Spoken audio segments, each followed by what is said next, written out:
Thank you, everybody, for joining us here today. We're especially proud to see, pleased to see so many of you, considering we're already in the middle of early voting. So early voting, yay for early voting. I voted, I got my sticker, so I want all of you to make sure, no matter whom you decide to vote for, whatever party at any level, the one thing you must remember, if you don't vote, don't fetch. Well, yes.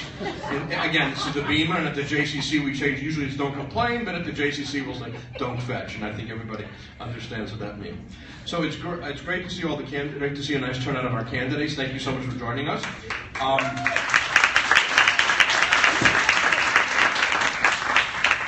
The Jewish Community Relations Council is the public affairs and community relations arm of the Washington Jewish community. We cover suburban Maryland, we cover the District of Columbia, we cover Northern Virginia. I like to say we cover Frederick to Fredericksburg. And we specialize in 4 things that we do: government relations, Israel advocacy, social justice, and interfaith relations. And what you're seeing today is really part of JCRC's 78-year-old tradition of trying to mobilize the Jewish community for civic engagement.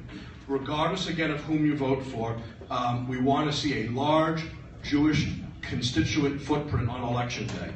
We want to see a large turnout. And again, of course, today's forum obviously does not constitute an endorsement for any candidate as well. I want to just point out 2 people in the audience. Joan Kleiman, who is from the district office, not campaign office, so nobody complain, district office of Congressman Chris Van Hollen.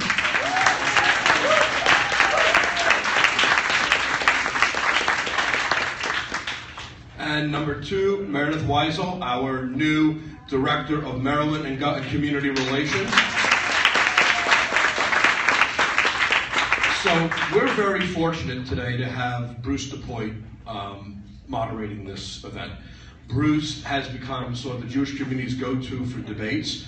If you've been, I think this is the 3rd one you've done? Yes. 3rd one, Bruce? 3rd one? I heard that. Make sure you tell everybody. I heard what you just said. Make sure you say that joke. All right. The third, and we also have Josh Kurtz. So I'm going to hand this over to Bruce, and then to Josh, who are going to ask audience questions that have already been submitted and other questions that they've already come up with. And what we're going to do is, first let me introduce both, and I'm going to hand it over to Bruce. So Bruce, you've probably seen him on TV all the time, is the producer and host of News Talk, News Channel 8's daily interview show. He's a veteran journalist, having covered local, national, and international news for over 25 years. You've probably read Josh Kurtz's material. Josh is the editor of Environment and Energy Daily on Capitol Hill, and he's been writing about Maryland politics for over 20 years and currently writes a weekly column on the website centermaryland.org. My pleasure to turn this over to Bruce DuPoit.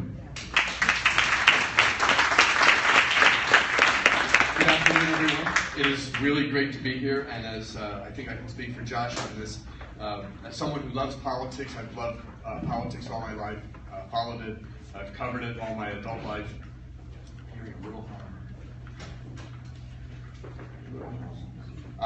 It's always good to know that there are people willing to spend time. Maybe this isn't such a good thing, I don't know, but good or bad, we all of us here gathered here are willing to spend time on a beautiful Sunday afternoon listening to candidates for an important office leading up to an important election talk about their views and what they bring to the table. It's great to be here with my friend and colleague Josh Kurtz, who has forgotten more about Maryland politics than I will ever know. And as I said before, it is really good to have all of you here. I have lived in Montgomery County on and off since 1989. I have covered Montgomery County and Maryland state politics about that same length of time. In fact, the first race that I ever covered for News 21 was then Delegate Peter Francho's race against then Congresswoman Connie Morella. He lost that race, I think, because the voters figured we already have a liberal Democrat in the House of Representatives, so why start over with someone who will be a backbencher? I want to say at the outset, and I don't mean any disrespect to the candidates here, but I have already won this debate here today. A moment ago, off to the side, I texted my mother and I told her I'm in Temple. So thank you, Ryan. Thank you, Ryan. This is risky, but I'm going to do it anyway. Candidates, please go like this for a moment. I'd like to ask the audience a question, and I don't want you to worry that you're going to offend any of the candidates here in the front of the room. So candidates, if you would, just like this for a moment. How many people here have yet to decide who they're going to vote for in this race? We have a lot of undecided voters here today. So thank you, candidates. You're very kind to play along. My vote goes to the candidate, by the way, who pledges to outlaw allergies. If you make such a pledge, you have my vote. And Josh, be forewarned, if I choke on my own phlegm and fall to the floor, just a little push to the side here, jump up, carry on. If someone could call 911, that would be fantastic. So we're going to have minute-long responses. It will be random. Every response will be random. So candidate, be on your toes. You may or may not be next at any given time, so please be on your toes for that. And we're not going to do opening statements. I will give candidates a chance, though, to do closing statements. And Meredith, our scorekeeper's here in the front row. Meredith, show them how you're going to be. Okay, so there's 30, there's 15, and then please wrap up. With that, I think we're good. So let me ask the first question. There's a strong chance that this race will be decided in the primary. I don't think anyone will be surprised if the winner of the Democratic primary here in the 8th Congressional District is the person who ends up taking the oath of office and ends up serving in the United States House of Representatives in January of 2017. So we have Democratic voters choosing from among a group of Democratic candidates. And I think what we can do here today to help the electorate is figure out where there is daylight on key policy issues between you and where there are significant, I don't want to say gaps, but where there is significant daylight in terms of experience and legislative know-how. And I'm going to take moderator's prerogative on this first question and give everyone 90 seconds to answer. From there on, it'll be 60, okay? So 90 for the first one. Where is there daylight between you and the people that you're sitting next to on key policy issues, and where is there daylight in terms of what you bring to the table in terms of your experience and background? Last to arrive, first to speak, Will Juwan. Do we say anything about the standing? It's fine, just so people in the back can see me. Good afternoon, everybody. 90 seconds. Okay, so first, glad to be here. This is our 25th debate. Hopefully, I think it's the last one, so you guys have a special role in my heart for that. So, great question. I'm going to give you three things. Got a lot of qualified people here. I've spent my career, born and raised here, been very fortunate to work as a counsel to two United States senators, Senator Barack Obama, Senator Sherrod Brown, also served on the Senate Health, Education, Labor, Pensions Committee. I drafted dozens of pieces of federal legislation. I think that's a key point in this race, a distinguisher from me, from everyone else here. I also think that life experience is key. We know in Congress now 53% of the folks there are millionaires. I don't think we need to add another. There's 3 millionaires on this stage. Mr. Trone, Ms. Matthews, Mr. Raskin, varying degrees, but all qualified. And I think we don't need that in Congress. We don't have enough of working people representation. I grew up low income, son of an immigrant in this district, and worked my way hard with scholarships to get to school and to Congress, and then work for the president. I'm the American dream. Third, I think we need diversity. Montgomery County is a majority people of color. We have 3 white men congressmen. I think in a Democratic primary, diversity and inclusivity is a Democratic principle. And I think when we have an open seat, that's something we need to factor into account. And I would think that on those areas, I stand out. So thank you very much. David Anderson. Thank you. It is a pleasure to be here. I met my wife at a Jewish singles jazz event here 20 years ago this July. The Washington Post a while ago said Anderson is the lone dissenting voice in this race. On at least 4 issues, I am quite different from my opponents. I support a national family policy that says that hard-working, young, middle-class families should have the following option once a baby is born: 6 months of paid parental leave and $10,000 of child care support, at least until the kids are ready for kindergarten. Or 6 months of paid parental leave and a tax credit for a stay-at-home mom and a stay-at-home dad. And that includes families with 2 moms and 2 dads. There you have it. I stand up for stay-at-home parents with money as well as for working parents. My Social Security policy, I'm definitely different from my opponents because they've sharply criticized me. I'm a liberal and a conservative at the same time. I think we need to give more money to those seniors who are living on Social Security. That's increased. But I think in terms of the long term, we need to push back the age eligibility by 2 years, over a 10-year time period. Now, I've taught at 6 universities. I've worked with Democrats and Republicans the last 11 years in 20 states to raise money for college students to come to Washington. I have a unique background. So I have books and articles to my name, 20 years of that, but 12 years of working in practical politics. So I bring a unique background with unique bipartisan skills to try and deal with the dysfunction of Washington. Thank you. Kathleen Matthews, 90 seconds. It's great to be here at the Jewish Community Center. I was here last week for your Good Deeds Day, and I hope you'll do a mitzvah for me on April 26th and vote for me. And here's why. First of all, I bring deep connection to this community. Moved here out of college in 1975 with college loans, no money, no connections, and fortunately have built a life here, and I'm so grateful to this community for the life that I've been able to build for my family here in Montgomery County. I'm running because I believe that deep knowledge of this community as a reporter covering crime, health, working families issues, immigration reform, all of those issues gives me deep knowledge and historic knowledge of what this community is facing and what we need to do to move people forward. I spent the last 10 years working for Marriott International, a company that does a lot of mitzvahs because it's deeply involved in serving its community. And I was able to do that on a global level, traveling all over the world, trying to serve our world through business and creating jobs. And I bring that deep global experience, which I think is unique to this race, actually hands-on experience in business, creating jobs and moving the global economy forward, as well as that local knowledge. And so those would be differentiators, I think, between me and the others. I also obviously am a woman, and there are 2 of us on the stage here. And one of the things I hear on the campaign trail day in and day out is we need more diverse voices in Congress, and we need more women's voices in Congress. And more women's voices will create more women's choices. And so I would put that out as my 3rd differentiator. Thanks so much. Kumar Barve, 90 seconds. Thank you very much. It's a great pleasure to be here, and I've been here many times for Seniors Organized for Change. So now we're all organized for change. Let me just tell you that the differentiators for me are that I'm an accountant and I've used my skills in the business community to really get hard deals negotiated. And let me give some examples. 20% of the electricity lighting up this room has to be renewable energy because of a deal I negotiated with Republican Governor Bob Ehrlich.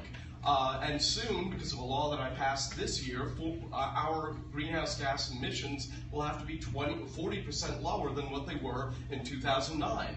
As an accountant, I negotiated a reduction of elimination of some corporate tax loopholes. In fact, I prevented corporations from hiding their income in Delaware. It raised $200 million for our state, and we used that money, part of it, to freeze tuition at the University of Maryland. Finally, I just want you to know that I was one of the leading voices for regulating health maintenance organizations and insurance companies so that you get to see the physician of your choice, and so that if you need life-saving treatments for your family members, that can't be denied on just a financial basis. I'd love to talk about so many other things, but let me conclude by introducing to you my lovely wife, Workers' Comp Commissioner Maureen Quinn, who's here with me. So, thank you very much. And many other issues. Thank you. Senator Raskin, 90 seconds. Good afternoon, everybody. My name is Jamie Raskin. I am the only professor of constitutional law on the panel. I've been a common law professor at American University for the last 25 years. I ran for the state senate, and I am the only state senator on the panel, 10 years ago, because I felt we were not getting the kind of active, dynamic, progressive leadership that we needed in Annapolis. And when I went out on my front porch with my wife, Sarah, and we announced that we were going to run, I laid out everything that I wanted to do. I said, we want to pass marriage equality. We want to abolish the death penalty. We want to restore voting rights to ex-felons. We want to pass the toughest gun safety law in America and ban military-style assault weapons. We want tough environmental legislation to begin to make dramatic reductions in greenhouse gas emissions. And, you know, a woman came up to me afterwards, right at the speech, said, great speech, and you look at your speech, but one thing, take out all that stuff in there about gay marriage, because it's never going to happen, and you know it's never going to happen, and even gay candidates don't talk about it. It makes you sound like you're really extreme, like you're not in the political center. And I kind of swallowed hard and I said, you know, I guess it's not my ambition to be in the political center, which moves around. It's my ambition to be in the moral center. That's why I'm a Democrat. That's why I'm a progressive. And our job is to bring the political center to us. And I am proud to be running for Congress because every single thing that I said I wanted to work on, I got to work on, and we have passed in the state of Maryland. We abolished the death penalty. We passed marriage equality. We restored voting rights for the ex-felons. With Brian Frosch, our great attorney general, who's endorsed my campaign, we passed the toughest gun safety law in America and banned military-style assault weapons. Thank you. Thank you very much.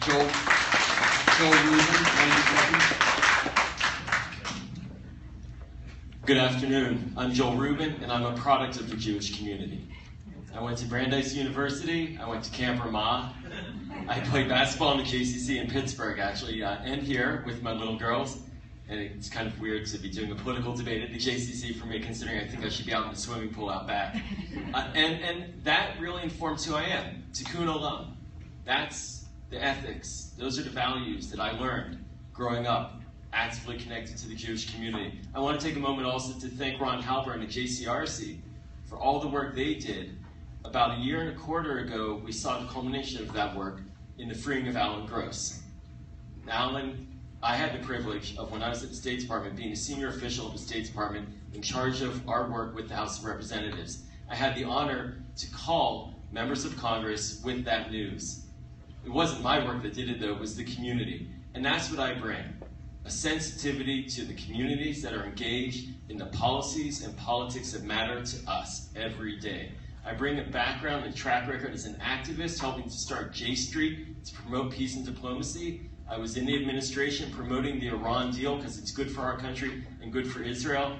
And I bring in a foreign policy understanding in addition to deep concerns and expertise on domestic issues that is unique in this race. I'm the only candidate here who can say I've helped to promote and pass a progressive agenda in this Republican House of Representatives. And I look forward to speaking with you today. Thank you. David Trump, 90 seconds. Good afternoon. Thanks for coming here. We live locally in Potomac. My wife and I belong to Temple Beth Ami, and we're delighted to be here tonight.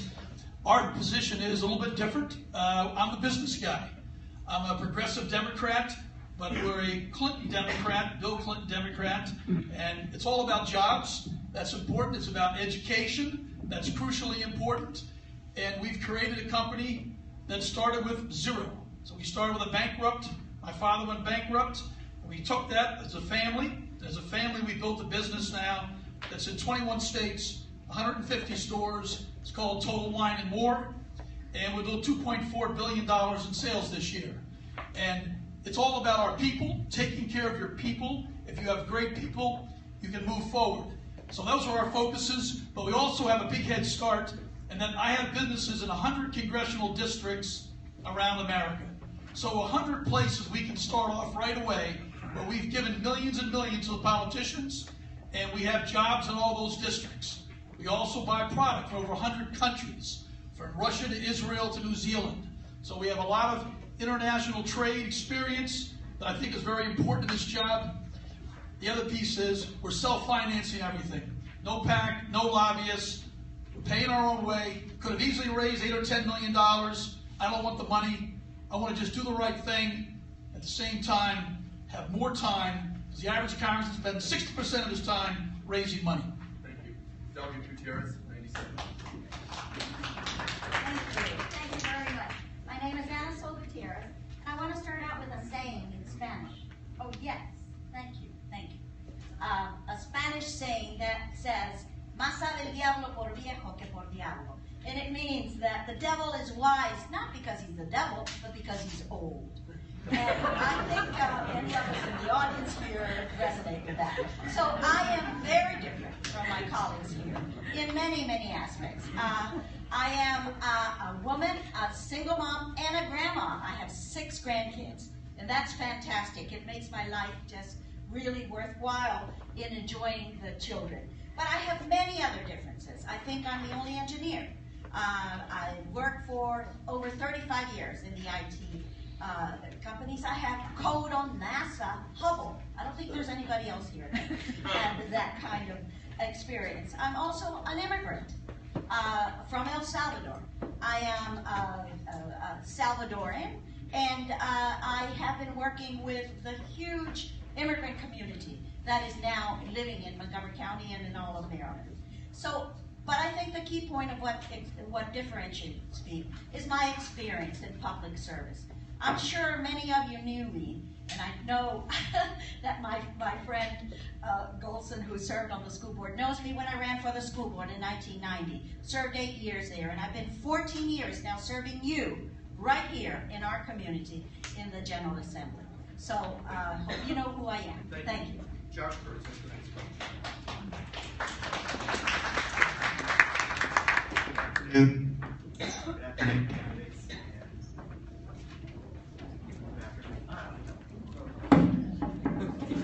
Now it's working. All right. Good afternoon, candidates. Good afternoon. Thanks for coming.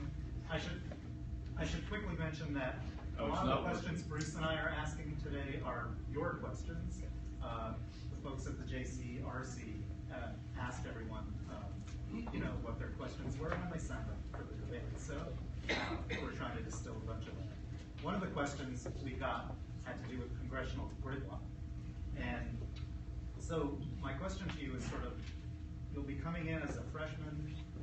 Most likely you'll be in the minority when you get there, minority party. How will you address congressional gridlock? And as kind of an added to that, I'd like to ask you all, what committees would you like to serve on when you get there? Thanks. Kumar Barbay, 60 seconds. Okay. We have to remember that when Chris Van Hollen was elected to the U.S. Congress, he was in the minority as well, and he rose through the ranks and was respected by pretty much everybody in both parties. The number one thing, though, is that, like Chris, we have to work to rebuild our Democratic majority. As a former House Majority Leader, it was my job to elect Democrats throughout the state of Maryland so that we could build up our majority, and that's exactly what I intend to do as a member of Congress. Secondly, I think it's important for all of us to recognize that we have to have faith that we're not going to be in the minority forever. The balance of power swings back and forth, and this isn't a perpetual state of being. And finally, I just want to say that as a backbencher, there are many, many people who have distinguished themselves because of their intellect and their tenacity, and certainly that's been my characteristic in the Maryland General Assembly, because there was a time when being a liberal Democrat was the minority place to be, and we pushed through that. David Trump. Could I just ask about committee assignment? Oh, yes. Okay. Forgive me for forgetting. Energy and commerce, because it's important to energy and the environment. Ways and means, because I have a great deal of experience with respect to tax policy, closing loopholes, and making the code more progressive. Thank you. David Trone, 60 seconds. Yeah. I've resigned from my job as CEO of Total Wine, which is a job I love. The company's growing 18+% a year, and spent a ton of money to make this race successful. At the same time, those ability is focused on 14% is the rating right now in Congress. Yet 96% of them are reelected. The gerrymandering, the money, those are the problems we have there right now. We need to work across the aisle, not as just Democrats, but Democrats and Republicans. We need to work as Americans. That's key. We've passed over 25 laws with the help of legislators all over the country. We have connection, whether it be governors of Connecticut, Delaware, South Carolina, Virginia, all over America. We have connections and we have influence with those jobs and those donations we make. But as far as committee, budget committee, we need a business person that can be skeptical, can challenge what's there, have disbelief, curiosity, and a CEO is what we need to ask the right questions. Thank you. Will Girondo, 60 seconds. You're right. A lot of gridlock. In fact, out of the 435 seats in Congress, only 90 of them are actually purple, because the rest are gerrymandered either Republican or Democrat. It's a huge problem, so we're going to have to address that long term. But I've worked with Republicans to get things done. When I started, it was actually on the Hill as a staffer. It was actually when Chris Van Hollen was coming in as a congressman. I worked for Nancy Pelosi. We were in the minority. We were able to pass some things and work together in the minority. I then later worked on the Senate Education Committee, where we worked in a bipartisan fashion to expand Head Start for students, low-income students that need early childhood education, and raise Pell Grants and lower student loan interest rates. Also got the FDA to regulate cigarette marketing to children. All did that while we were in divided government. So I have that skill set. One of my best friends is David Cleary, who is the chief of staff to Senator Lamar Alexander from Tennessee, a conservative. You got to have those relationships. It's a skill set. Washington is not Annapolis. That's a big deal and a big difference in this race. You don't want to send someone who's ideologically left, that has passed a ton of things in Annapolis. They're not going to get things done in Washington necessarily. Thank you. I'd like to, on the, just let me answer the committee question. Okay. Yeah. So we'd like it if the candidates could fold that into their time span. we got used to the 90 seconds. Education and labor or judiciary, because I think those are very important issues, criminal justice and education reform, things like that. Jamie Raskin. Thank you much. On the very first day of my campaign, which was 363 days ago, I was endorsed by Congressman John Conyers, who's the senior most member of Congress. He was the chair of the Judiciary Committee when the Democrats were in control, now the ranking Democrat. He endorsed me. He said, we need Jamie to come on the Judiciary Committee. I've been on judicial proceedings in the Senate, and I would love to go to Judiciary. I'd also like to do the Committee on Government Oversight, which deals with a lot of the federal workforce. We've got 80,000 federal workers who live here in the 8th Congressional District. I've been endorsed by AFGE. I've been endorsed by AFSCME. Let me just say, the General Assembly has enacted 118 of the bills that I've introduced, where I've been the primary sponsor. I would like to describe them all to you. Unfortunately, I can't do that. But let me tell you this. We went back and did a study. 95% of them had Republican support. And a huge number had total Republican support, like Noah's Law, which we finally just passed to crack down on criminal. Let me just say, I have formed wonderful relations with the Republican colleagues, and we've made great progress on criminal justice reform, budget transparency, and election reform. I would take the same strategy to Washington, D.C. Ana Sol Gutierrez. Thank you. Thank you very much. I think one of the ways to deal with the gridlock is to work closely with friends and those who you can find common ground with, those who have progressive values. And I'm very lucky. I have 26 friends that have endorsed me in the Congressional Hispanic Caucus. That it's not the first time that I'll be working with them. I've worked with them for the many past years on federal issues that impact the Latino community, education, labor, and particularly immigration reform. We're ready to hit the ground running. I've been arrested with them 4 times, so we are close friends. And the other aspect that you asked is the committees. I would want to be on a budgetary committee, like Chris Van Hollen. I think that is where the core is of the activities. I've done 8 budgets on the school board and 14 budgets at the state level. So I know budgets. I think that's the most important policy document that any organization can pass. Thank you. David Anderson. My campaign is focused on addressing gridlock and polarization in Washington. I've been quoted as saying I am the least liberal but most inclusive candidate in this race. My chief policies, I briefly explained to you my family policy and my Social Security policy. Both of them draw on both sides of the aisle. You need 2 things to be successful in this role. A, the skills and background, and B, the ideas, okay? It doesn't matter how good your skills are, if you've passed laws in Annapolis in a very, very blue environment, okay? You've got to have ideas, especially to speak to a Republican majority in the U.S. House of Representatives. So I'm the one who's called himself a center-left progressive, okay? Throughout this campaign, I am the one who uses the word Republican more than anyone in this group, and I usually do not use the word in a derogatory way. The committees that I would want to serve on are the Labor, Health, and Education, Appropriations Committee, and the Budget Committee. Thank you, Joe Rubin. The first thing I would do to break the gridlock is join the right committee to do that, and that's the Appropriations Committee. That's the one that funds NIH, that's the one that funds our foreign aid to Israel, that's the one that actually gets bipartisan consensus to make things happen. I've worked for 2 appropriators when I was a Senate staffer for Tom Harkin and Frank Lautenberg. I know how appropriations work, and I think it's critical for our district that we have appropriators, especially when Barbara Mikulski retires. After that as well, to break the gridlock, it's simple. You have to work with people. I won a bipartisan award as a Senate staffer for for protecting military health care. My wife is a Republican staffer. Like much of the district, I was a civil servant, and I served in the Bush administration. Opposition does not mean enemy, and the key thing is to communicate, and that's what I do, and that's what I've done. Kathleen Matthews. Consistently, I hear 2 things on the campaign trail, and one is that we've got to shatter glass ceilings still, but the other is we've got to break up this gridlock.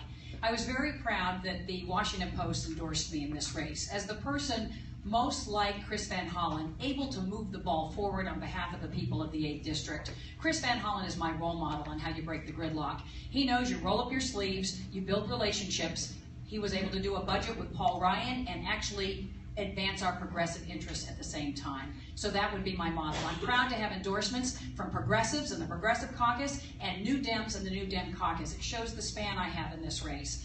But I also think that you have to take the example of a reporter who talks to everybody on all sides of an issue, gains their trust. I have that in my DNA. And in business, gridlock is not an option. Otherwise, you go out of business. So I bring that skill of how you break through these gridlocks and these barriers to get things done from both of those careers. I'd like to be on education and workforce, which is what that committee is called in the House, because I'm a passionate advocate for education, but also want to raise the minimum wage and have equal pay for equal work, which will be in that committee, and energy and commerce, which tackles NIH and climate change. Thank you very much. 2 things I neglected to mention at the outset. If you have not already set your electronic device to stun mode, please do so. And if a candidate references another candidate in an answer after the person they're referring to has already spoken, in other words, their turn on that issue has come and gone, I'm going to give them a 30-second rebuttal opportunity.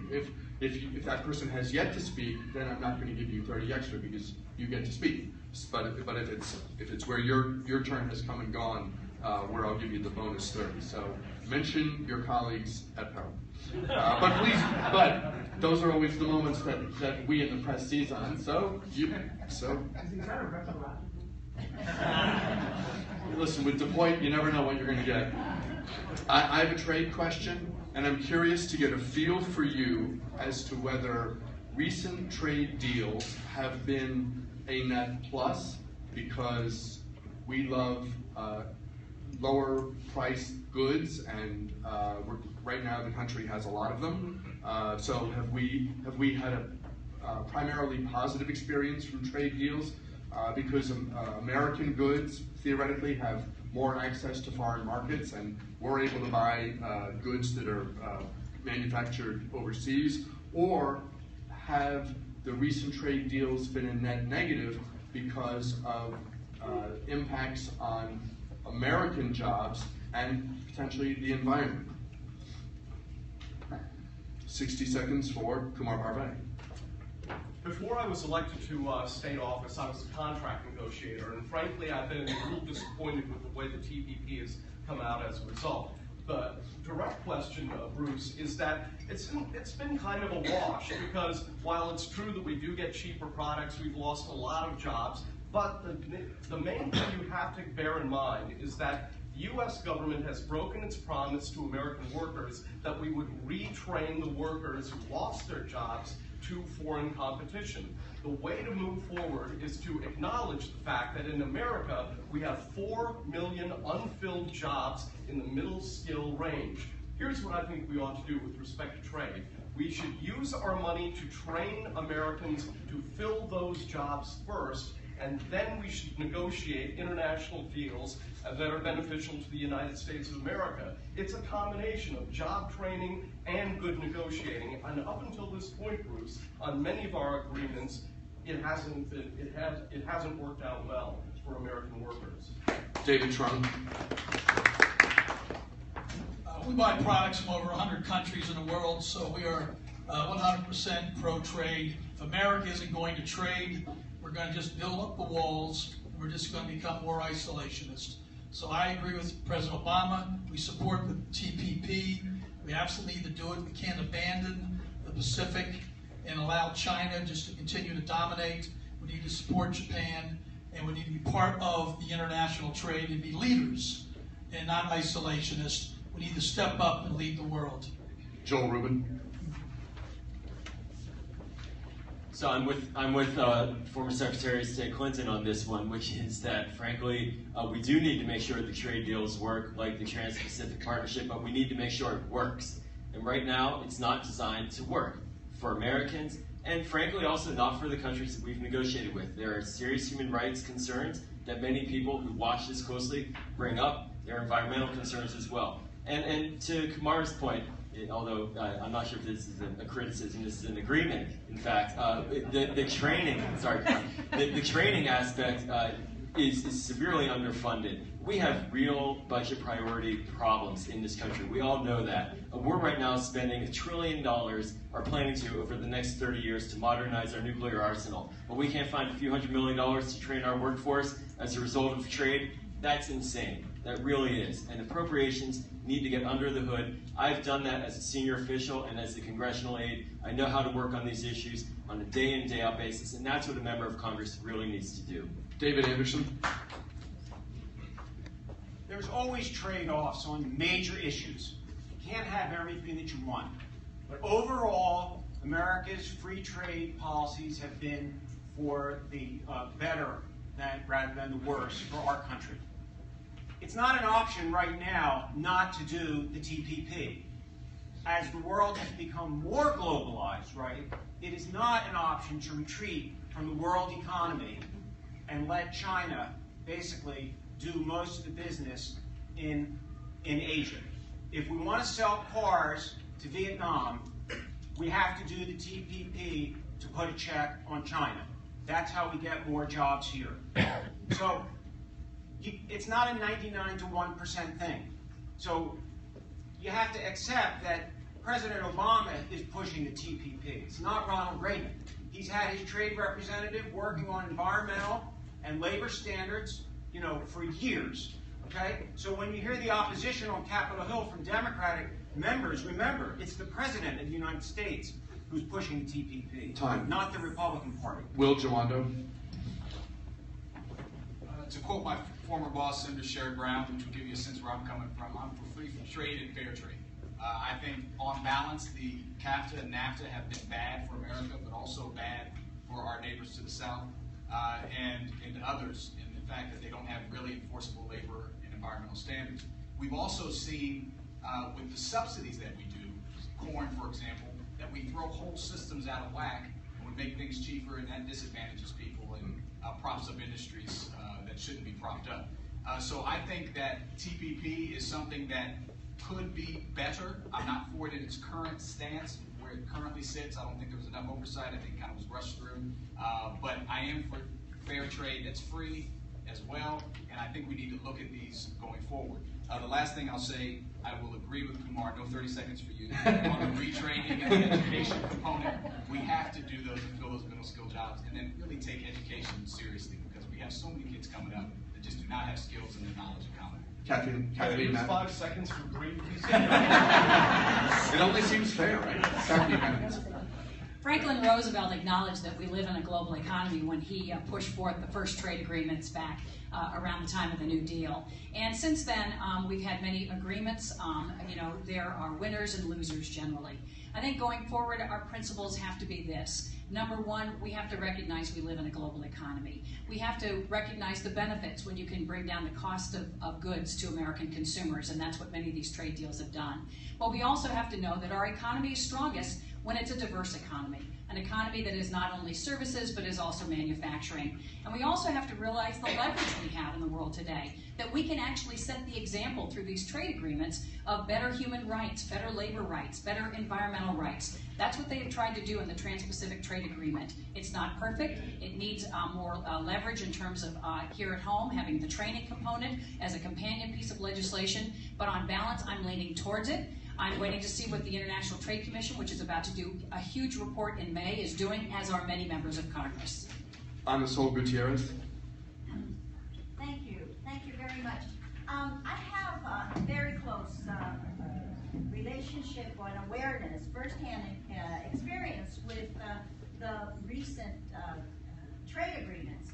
I was in the Clinton administration at Department of Transportation when we negotiated the NAFTA agreements on transportation. But more importantly, recently I've been involved with CAFTA, the Central American Free Trade Agreement. And I can tell you, absolutely, I am against the trade agreements as they are right now. They have destroyed our environment. A Canadian company, mining company, would have contaminated 70% of the drinking water in El Salvador, destroyed our labor unions, has violated every one of our protections that we have, and we don't have any. But more importantly, it has now become a state that is a Walmart-owned country. We are no longer have a middle class manufacturing. So it's not fair the way these agreements are 90% not negotiable. If we do go forward with TPP, and I'm going to oppose it in whatever way I can, it needs to be redefined. I'm with the Democratic candidates for president. We need a progressive trade policy in America. The Adam Smith, John Locke 18th century vision was a beautiful one of the peoples of the world engaging in commercial intercourse and getting to know each other's cultures, getting beyond warfare and mercantilism. The problem today is we are running a $500 billion trade deficit. That's simply unsustainable in America. And the trade agreements like NAFTA have been working to undermine the environmental, the workplace, and other social regulations of each of the individual countries. So I don't think it's fair that we're going to pit American workers against workers in Vietnam who are making $1 an hour in a country with a communist government that bans free trade unions, or against the workers of Mexico who face a similarly kind of repressive labor regime where there's very little wiggle room for free trade unions. So I think we should use trade policy to try to uplift environmental workplace standards all over the world, and we should be a leader in making that happen. Josh has the next question. Thank you. Mic is working now. What's your take on the current state of the U.S. relationship with Israel, and does the Iran nuclear deal, in your view, help or hurt Israeli security? I support the Iran trade deal, the Iran deal that was done. I think we need to find peaceful solutions to conflict and never resort to war as a primary response. I've been very fortunate to work with a national group of women legislators called Will Wan, and our focus has been to promote peace, security, and women at the table in all of the Middle Eastern countries. I visited Turkey, Morocco, and met with women legislators from Afghanistan, Pakistan, and we all are together in that we all must seek peace as a solution for the problems of the Middle East. Thank you. Kathleen Matthews. Our ties to Israel are deep. I am wearing my Israel and American flag to show how much I believe in that today. And we must do everything we can to make Israel strong, especially now when the neighborhood is getting less and less safe. And that means both economic support, it means military support to make Israel strong in the world today. On the Iran agreement, I ultimately, after much discussion with many parties, reaching out to my friends who were in AIPAC, my friends in J Street, my friends in the administration, listening to all of them, ultimately I came down in favor of that agreement, but a policy that I share with Hillary Clinton, which is we must distrust and verify, and we must react to infractions of that.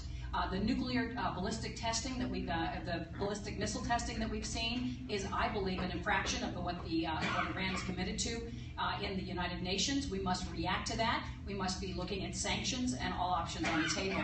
Similarly, if there is any infraction of the agreement with Iran on nuclear armament, we must react quickly and decisively. Sorry. David Ames. Well, I'm the only candidate in this race who was publicly opposed to the Iran nuclear deal. So the chief reason I was opposed actually had to do with my concerns about how $100 billion would be used in terrorist activities against Israel.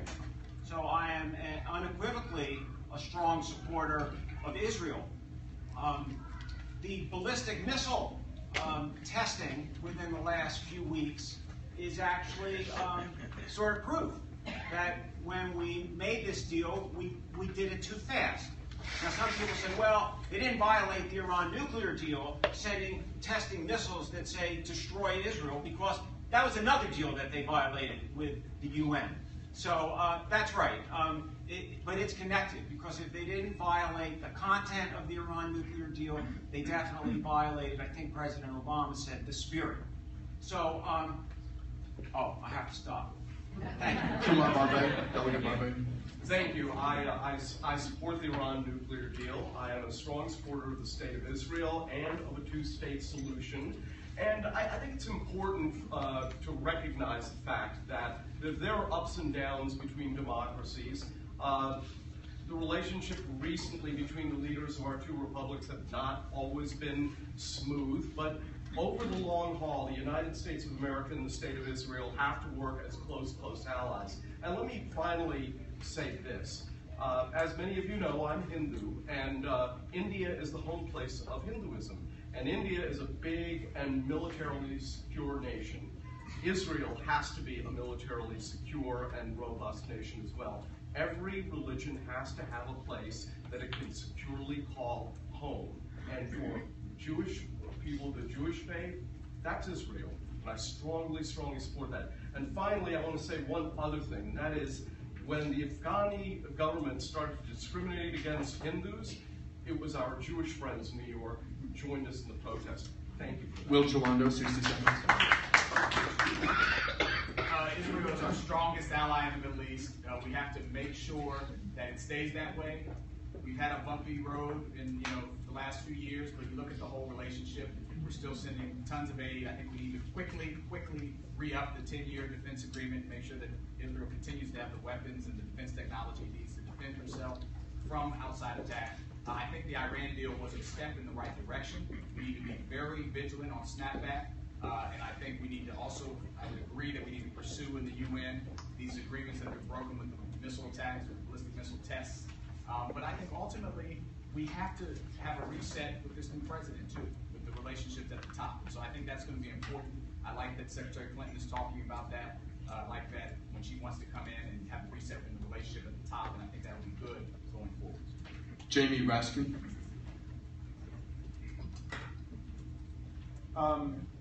We are not just friends and allies with Israel, we're really family. And that was brought up to me in December. I took a week-long break from the campaign and went over to see my favorite cousins in Israel who live in Kfar Es, outside of Tel Aviv. I got to travel around, got to meet with some members of the Knesset with the help of Ron Halber, who set up some great meetings for me. I also got to go see the new Yitzhak Rabin Museum. I don't know if anybody's checked that out. It's really something, but there was something that he said in one of the speeches that struck me so much, where he said, we must pursue peace as if there were no terror, and we must pursue terror as if there were no peace. And that's the double and very difficult obligation for the state of Israel. And the U.S. should be supporting Israel every step along the way. Obviously, the security, the safety of Israel have got to be paramount, but we need to get back on the path of negotiations towards a two-state solution quickly. I'll tell you about the Iran agreement later. Joel Rubin. So I've lived in Israel for a year of my life, been there 10 times. Maybe that's a distinguisher as well from the group. I've lived in Israel when it was under attack. I led a high school tour there, and we were getting bombed by Hezbollah in the north. I'll never forget Yitzhak Rabin saying, Yehyeh Shalom Batzafon. There will be quiet in the north. I get it, what it means. It's personal. I have a lot of family there as well. And that's why I supported the Iran nuclear agreement. That's why I helped advocate for it years before it became an actual deal and then was asked by the administration to go in and help sell it to Capitol Hill. Because we don't need to see another American war in the Middle East that leads to the destruction of a country and does not stop a nuclear program. And that's what this deal has done. It stopped Iran's nuclear program and rolled it back, and has done so without creating chaos and another war. It's not perfect, but it's the best choice going forward. And that's what we need. Sober, clear-headed security choices that make sense for the U.S. and for Israel, like this deal. David Trump. Israel and Great Britain are our two best friends in the world, and you support your best friends unequivocally. If you look at Israel, yes, we need a two-state solution, but Israel needs to be able to determine that on its own, unencumbered by any third party, unencumbered by any other government putting pressure, unencumbered by the U.S. government putting pressure. Besides that, I'm in agreement with not everybody at the table, but I am in agreement with you. Senator Cardin got it right. We should have absolutely opposed the agreement. It didn't give us enough. We didn't push a rogue government, a despicable government, hard enough to make a good enough deal. But the deal is passed now.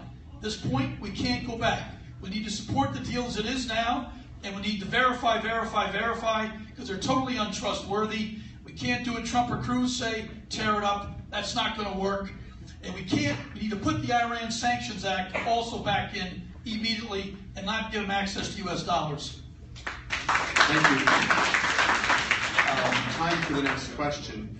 As you all know, early voting started this past week, and one voter told a reporter in Silver Spring, you know, I really had a tough time deciding because there are so many good candidates. So I want to kind of go back to what I said at the outset about how forums like this one are an opportunity to help the electorate figure out who to vote for when there are undoubtedly, you know, many choices that each one has, that each voter has or is considering. For this round, because you have all been in forums with each other so many times, you've seen the ads, you've heard each other speak, you've seen the lit, you know each other's policy statements and backgrounds, etc. I'm curious to know, what question would you ask one of the other people sitting here? So I will give, in turn, each of you a chance to ask a question, and then obviously whoever that question's for, you'll get a chance to respond, and that will wrap up. That's how we'll roll this segment. So Will Jawando, what question do you have for one of the Democrats sitting on the table with you? That's a tough one. We try. Yeah. I would ask Ana Gutierrez to talk a little bit about your experience in the legislature and how maybe that hasn't been reflected in some of the ads and presentation of some of our other candidates as not being a part of the process of passing legislation in Annapolis. And I would ask you to comment on that. 60 seconds for you, Delegate Gutierrez. Thank you. Not quite sure I understand it, but I'm going to try. Well, as I said, I've worked on Appropriations Committee, House Appropriations. That's not a policy committee. So what is our mandate every year is what the Constitution says for us to pass a balanced budget. So I don't get a chance, as on other committees, to work on key policy issues. I can vote on them when they come out of the committee and they're on the floor. But there are issues that I do follow very, very closely and that I have pushed behind the scenes because that's kind of the role that I have to play. And one is education. We really hardly ever talk about education here. It is so important for us at the state level to set the kind of policies that are going to encourage us to close gaps, to ensure the opportunities, to ensure the funding, to ensure school construction here in Montgomery County. I've served on the school board and I know how critical that is. Wow, Sorry, it goes by fast, doesn't it? Kathleen Matthews, you're accustomed to asking questions. What question would you ask for one of the other candidates in this race, please? One of the things I've heard on the campaign trail is a lot of frustration with the hyper. Who is this for? Do you mind saying? I'm going to work it in there. All right. One of the things I've heard over and over again from the Pennsylvania border all the way down to the DC border, which is this whole district, is frustration with the hyper-partisanship. And people are very smart in this district. They point very quickly to some of the things we need to do in reforming our elections, such as the gerrymandering here in Maryland. So I would ask the two state legislators You have to pick who one. actually... I think in fairness, just to the format, way I'm outlining the format, do you mind picking one? Can I give them each 30 seconds? Sure. I'd like the two state legislators, if they have any regrets for having voted the Democratic gerrymandering here in Maryland. Oh, we have 3. Do you want to give them each 20? One didn't vote for it, so she gets a pass Oh, because she all right. voted against it. I said the two state legislators that voted for it is what I said. I would like to talk about why I voted. Well, the question is why did you support it? So I think that's a fair question. So 30 each to the people who supported it. Okay, No, it's fair. It's fair. I think it's the spirit of what I'm going for. I'm a Democrat, and I supported this plan because it created more competitive districts, it created more opportunities for Democrats to get elected. But let me just say one thing, though, and that is that I agree with Senator Raskin that we need to have a bipartisan, bi-state solution between Maryland and Virginia. I co-sponsored that. It would create a template for moving forward nationally. Senator. So, in a choice between a Democratic gerrymander and a Republican gerrymander, I take a Democratic gerrymander. The word gerrymander has been around since 1812. That's when they invented it with respect to Governor Jerry. We've been trying to deal with this for 2 centuries. I think I've got a breakthrough solution. I met with Governor Hogan to talk about it on the last day of the legislative session. He expressed a lot of interest in it. It's called the Potomac Compact. And what it says is everybody gives up a little bit in their partisanship. In Maryland and Virginia, we create one redistricting commission like the WMATA Commission or the Potomac River Compact, and we redistrict the 2 states together. Let's do it. And let's have a debate just on that if we want to be serious about it. Thank you. As luck would have it, and as you hear it, you get to pose the next question to one of the other candidates here on the stage. I can't say why I voted against it. Only one of 4 women who dared to stand against the leadership. My question will be to the other woman who is running for office, and it's a question that I hear a lot from Montgomery County women. We are extremely progressive here in Montgomery County. We have been very supportive of pro-choice issues, but going further than that, we really have supported access to abortion by low-income women. We have fought against giving the fetus rights. And these kind of issues I know I have been working on specifically as a legislator to make sure that all of those bills and all of that inside knowledge of the morning after pill, understanding how ALEC is trying to undermine the rights of women. My question is, could you describe for us as specifically as possible, what have you been doing for protecting the right of women, and how do you present your credentials as a long-time pro-choice woman, because we understand that you have not always been pro-choice, that you were pro-life for a long time. Thank you. First of all, I want to salute Ana Sol Gutierrez for voting against the Boys Club on gerrymandering, and so she deserves a round of applause on that. I also want to say that I have always been pro-choice. I was in college in 1973 when Roe versus Wade was passed. And for women I know who had backroom abortions, it was a transformational moment.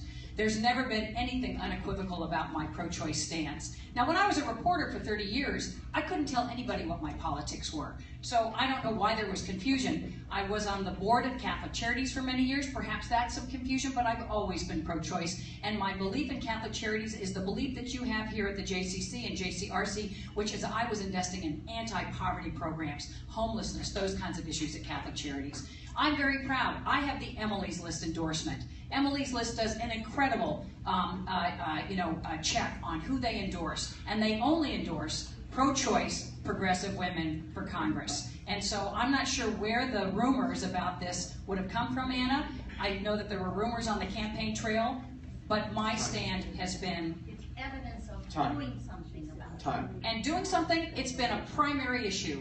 Women's reproductive rights have been central to my campaign. Thank you.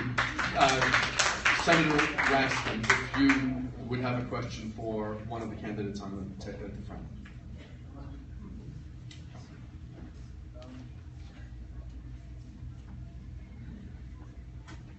Let's see. Well, I got an honest question. I'm not. It's not a strategic question, but it's an honest question, which is for any of my very distinguished colleagues up here who I've gotten to know and admire a lot. For those of you who are running for Congress for your first time in public office, why Congress as opposed to the state legislature or school board? You know, as Anna did, the state house, as Kumar did, state senate. I'm just curious why you made that decision. Who would you like to say?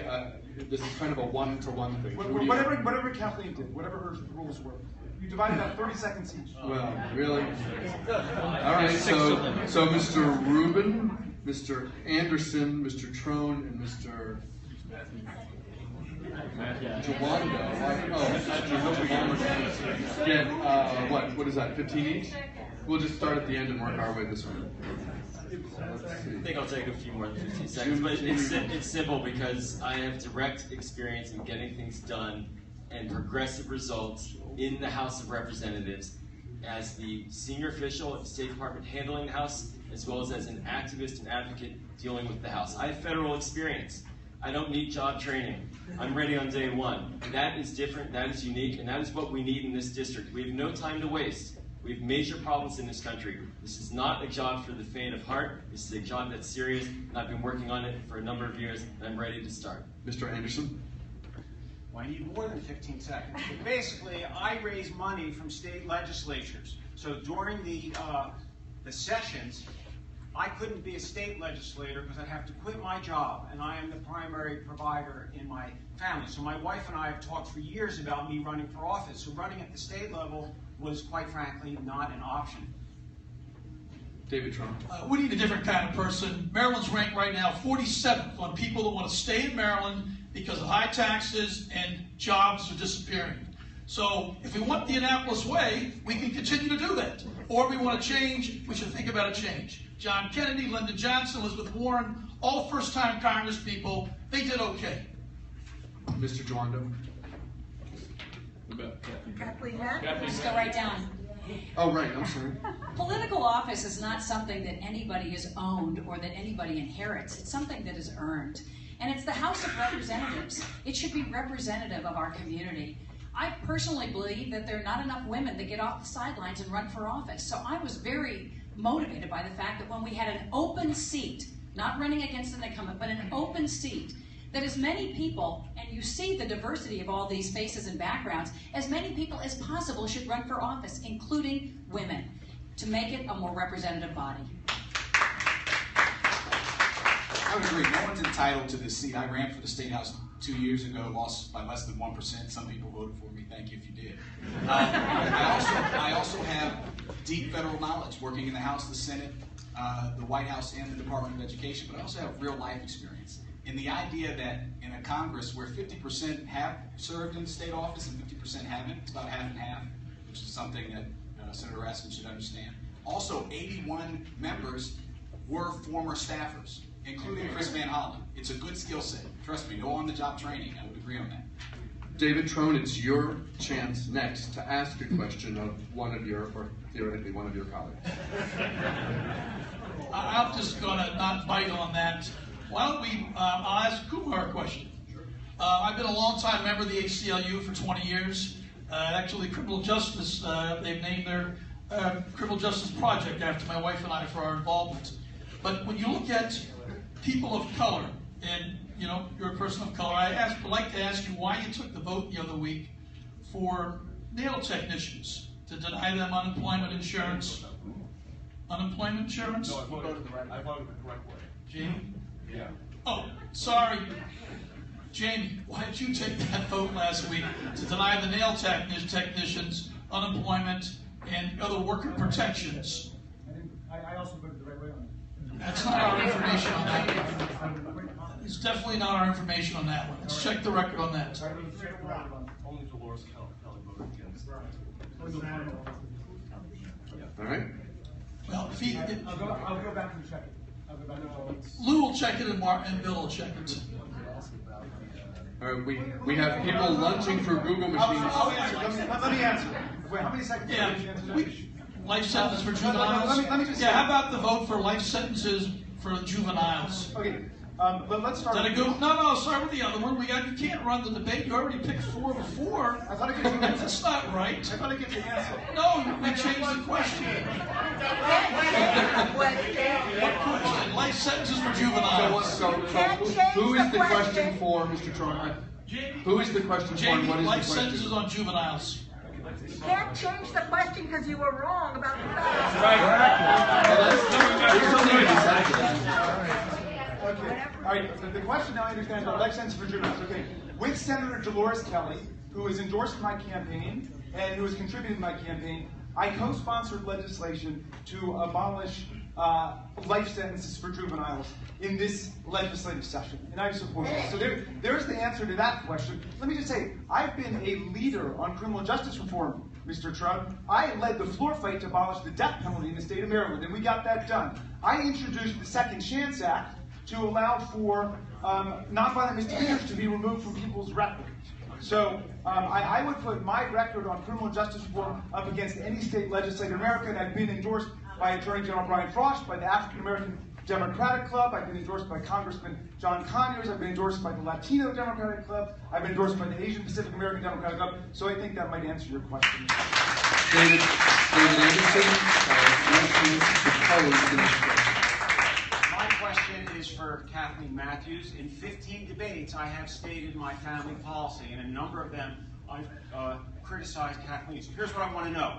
I say that if we're going to give a certain amount of money for child care, we should offer the option and let people use it as a tax credit for stay-at-home parents. And I've said that on my approach to helping American women, I actually speak for all women. So my question is, do you agree with me that if we're going to give a certain amount of money for child care, we should make an option for the woman or the man to use it as a stay-at-home parent tax credit? Or do you disagree with me and think there should not be any tax credit for stay-at-home parents? So I believe that women should have options, and a lot of women don't have options. They can't stay home with their children. They're single parents, single heads of households. They're in couples where the income is required to support the family. And I believe that given the options and the choices and also the limited funds that we have in our society, this is what we need to focus on. We need to focus on a working families policy. And a working families policy for me begins with raising the minimum wage, which hasn't been raised since 2008, and disproportionately women earn minimum wage. It begins with equal pay for equal work, and that's not only the differential between men's wages and women's wages, it's the differential between men's wages and minority wages. And we need child care deductions to be improved because child care is way too expensive. We've got to make it easier for families to be part of our economy. Joel Rubin, the next question is for you get to pose the next question, please. So I couldn't help but laugh quite a bit because this reminds me of what I'm going to have this Friday night at our house with our Seder, with my children, and all the fighting and food fighting back and forth. And I should say, why is this night different from all other nights? Why is this debate different from all other debates? It is a little bit, which is great. So I'm going to get to the point, and first of all, I want to say, I personally admire all of the candidates, and as a first-time candidate, it is a grueling experience. So thank you to everybody who's made this a very enriching one, and I hope all the voters really do get the full flavor of what we're offering. And that's why I'm bringing up this question, which is money in politics. Money does not equal speech.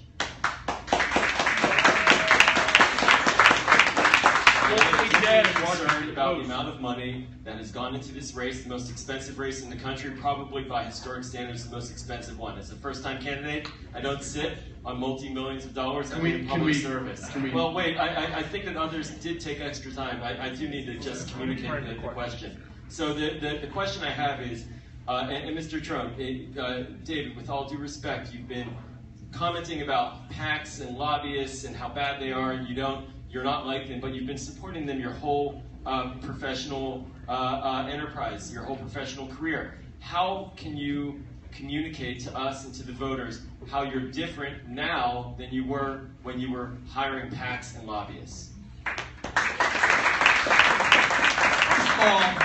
I've never hired a PAC, don't have a PAC, never funded a PAC, ever. Joel has a nice PAC that funds him, but I've never funded a PAC.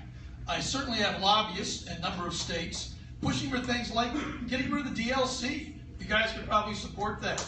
Pushing for things like Sunday sales, being open on Sunday. You'd support that. Pushing for things like drinking craft beer, which you couldn't do in North and South Carolina. We changed that. You'd probably support that. Pushing for things like drinking wine, beer, or spirits to taste it before you drink it. You'd all support that. So those are the things that I've supported. Also trying to stop and change Maryland, where we can only own one store per person. I've tried to change that to make it two. But no, Maryland can only own one. Because the Annapolis way is, we don't want more competition. We don't want lower prices. So it's pretty simple. So not taking the PAC and the lobbyist money will give me 60% more time to get stuff done and not have to be beholden to anybody. Time. Kumar Barbe, you get to pose the final question to one of your... Yeah, my question bears upon something that really bothers me a great deal, and it ought to bother you. Senator Raskin has been running a television ad in which he boldly states that he is the only candidate with an extensive track record with respect to the environment. This is what he says.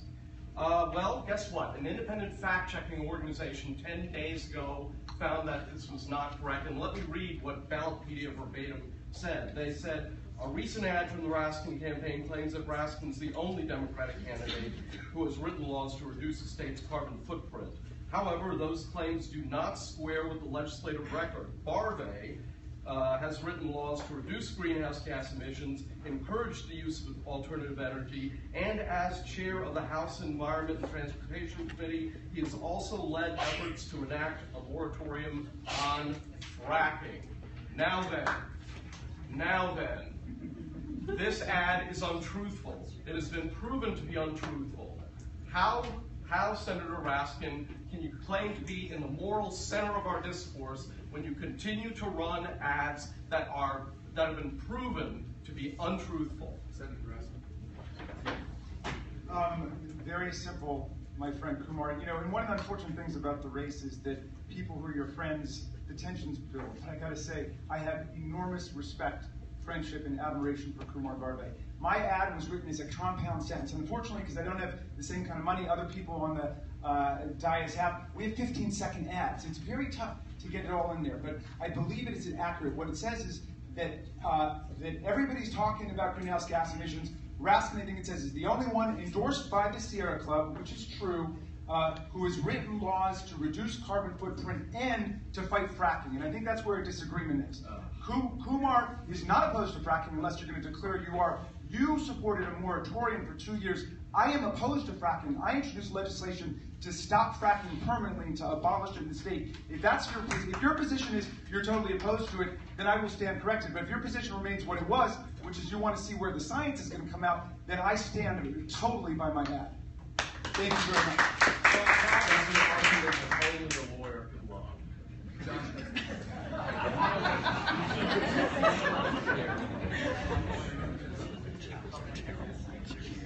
We've kind of danced around the issue of the influence of money in politics. If you're elected, there's a lot of talk about trying to overturn Citizens United, the Supreme Court decision that basically left anything goes when it came to campaign fundraising. I'm assuming you're all sort of reformers when it comes to the question of we don't want to raise money. Certainly Mr. Trump is making virtue of the fact that he's self-funding his campaign completely, which begs the question of whether we need a Congress of 435 self-funders. But just as a sort of legislative strategy, particularly because you're going to be going into a Republican Congress, what do you do to kind of chip away at Citizens United and restore some sanity to the fundraising scene? Yeah, this is the central defect in our republic today, and unfortunately, we are very close to becoming an oligarchy rather than a democracy. And I have to say that we have to elect a Democrat to the presidency. We have to elect a Democratic majority in the U.S. Senate, and we have to fill Antonin Scalia's seat with someone who is more sensible and more progressive. And I'd love it if we could put Barack Obama into that seat. The fact of the matter is that the U.S. Supreme Court has gotten it wrong. We have it right.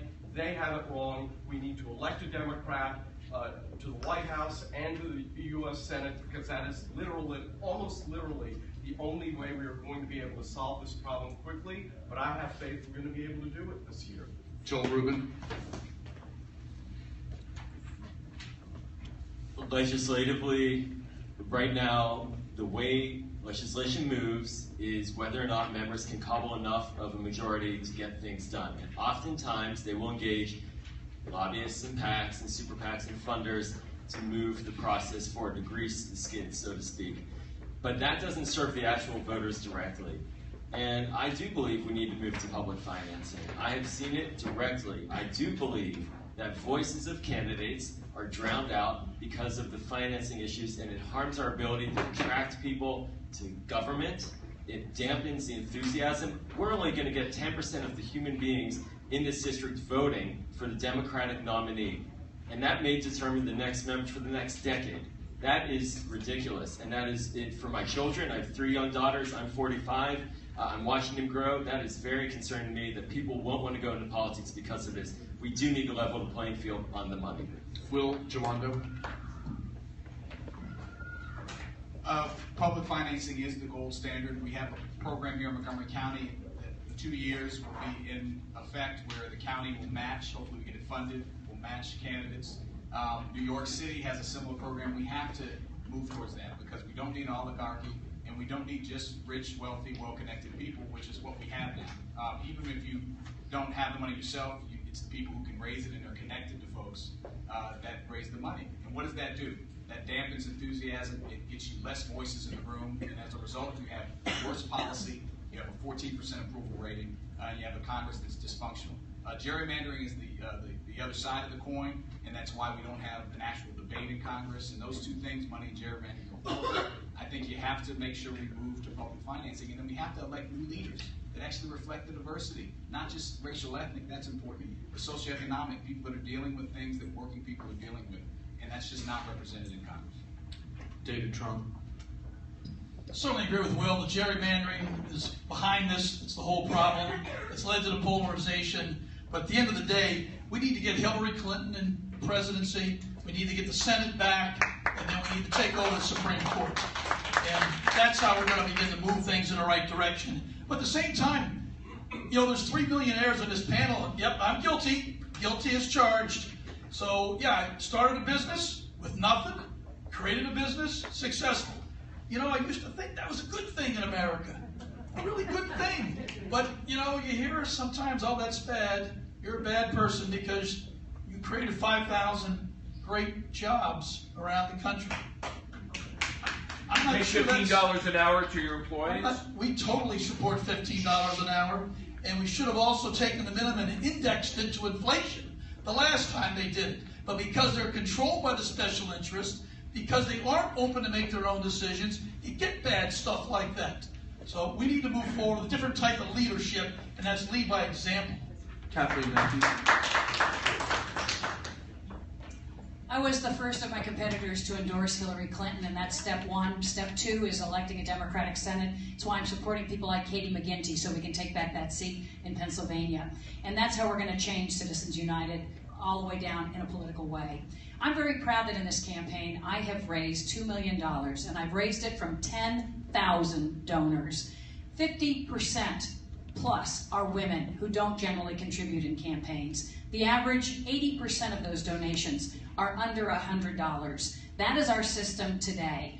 Working within that system, I'm proud of that grassroots outreach. through Maryland and friends across this country who are inspired to try to elect more women to Congress who are supporting me in my campaign.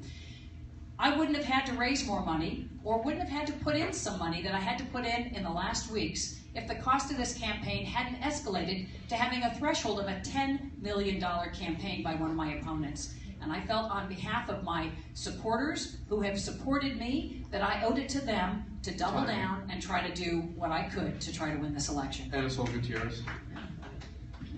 Thank you. I don't think we need to chip away at Citizens United. We need to really start a whole major grassroots movement to make sure that it is all of us that are opposing this. A lot of it can be done at the state and local level, like we have done here through public financing. But as President Obama has said, let's organize this, get people elected that are not going to support guns. That's the same kind of movement that we need to start against big money in government. And you know who's saying that? Is Bernie. Bernie is changing, is absolutely exciting the young people, many people who are seeing in his voice a solution. And I want you all to be the first to hear. I am announcing my support for Bernie Sanders for president. Right here and now, I'm putting out a statement today. Thank you. Senator Raskin. In a democracy, public office is something that you earn. It's not something that you buy. And an election's not an auction. And I think that we earn our way to public office through our devotion to public things. Suddenly we live in an age where big money has become the mind of all things. Big money comes to substitute for actual legislative service and results, comes to substitute for actual political engagement with your party. It even comes to substitute in some cases for voting itself. But if you've got big money, that's enough. Now, Citizens United takes this process to the extreme, with the Supreme Court declaring for the first time in the history of the country that a corporation enjoys the First Amendment political rights of the people. Extraordinary. I've written widely about it, and you can find my stuff for free on the People for American Way website. And law review articles and articles I've written a lot about it. I was the only academic witness called to testify before the U.S. Senate Judiciary Committee in the summer of 2014 for a constitutional amendment to repeal Citizens United, and every Democratic senator voted for it. Every single one. Thank you.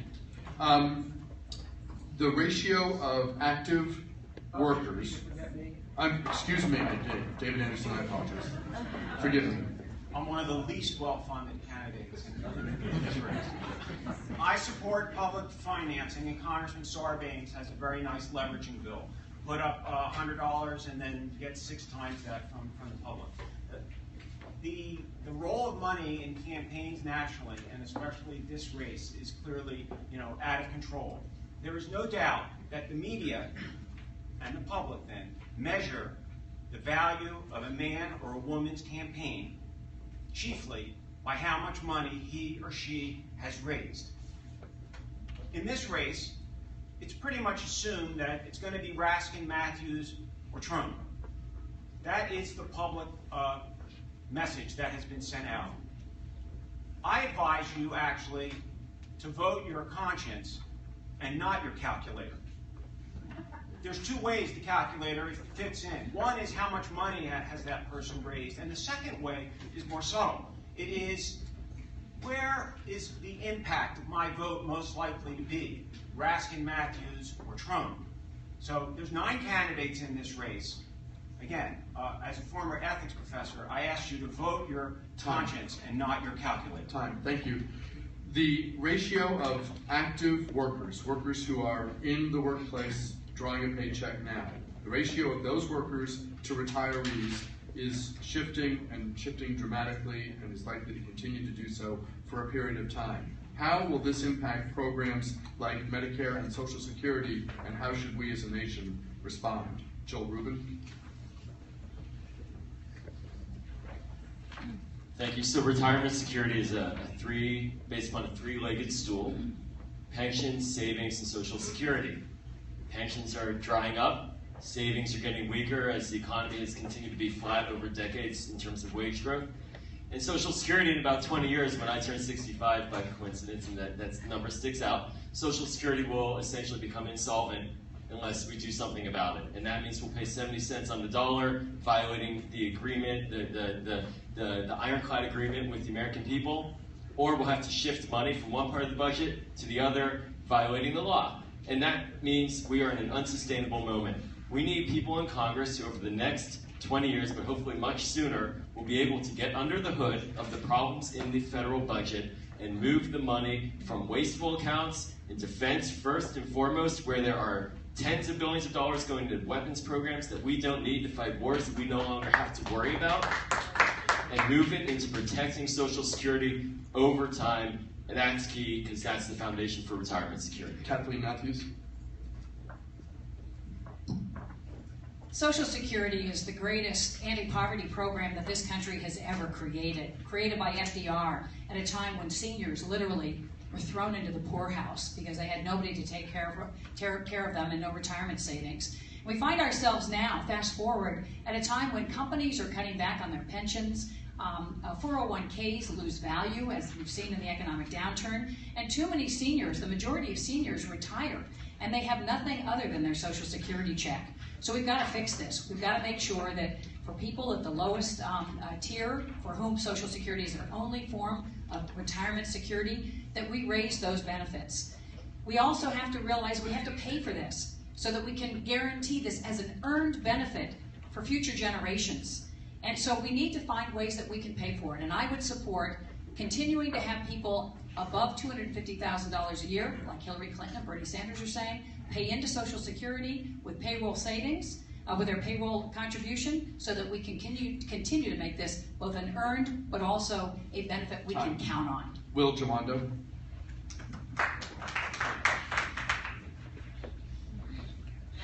People can't save anymore. That's one of the three legs of the peg.